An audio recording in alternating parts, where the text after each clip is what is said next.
Electronic media, social media మిత్రులందరికీ నమస్కారం.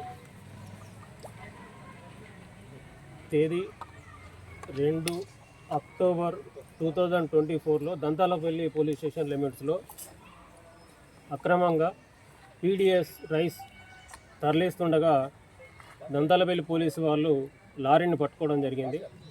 ఆ లారీని పట్టుకొని ఎఫ్ఐఆర్ చేసి దాంట్లో 6 నేరస్తుల పేర్లు నమోదు చేసినారు. 5 ఏమో ఖమ్మం చెందిన వాళ్ళు, ఒకరేమో రిబ్బెన ఆసిఫాబాద్ డిస్ట్రిక్ట్ చెందిన అతను. అయితే ఫిర్యాదుదారు ఎవరైతే ఉన్నారో కిరణ్ కుమార్ అని, ఆయన దగ్గర 5 లక్షలు డిమాండ్ చేసినందుకు గాను జగదీష్ సిఏ గారిని మీద కేసు నమోదు చేయడం జరిగింది. మొదట 3వ తారీఖు నాడు 2 లక్షల రూపాయలు ఫిర్యాదుదారు దగ్గర నుంచి తీసుకున్నాడు. అక్టోబర్ 3వ తారీఖు నాడు.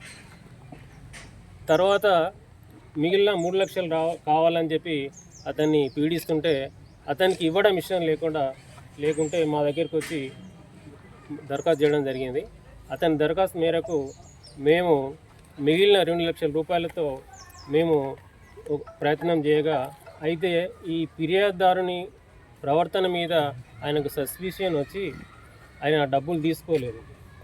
తర్వాత అతను డిమాండ్ చేసినందుకు గాను జగదీష్ సిఏ గారు డబ్బులు డిమాండ్ చేసినందుకు గాను అతని మీద కేసు నమోదైంది. ఎఫ్ఐఆర్ ఇష్యూ చేసిన తర్వాత ఈరోజు వచ్చి జగదీష్ సిఏ గారిని కస్టడీలోకి తీసుకున్నాము.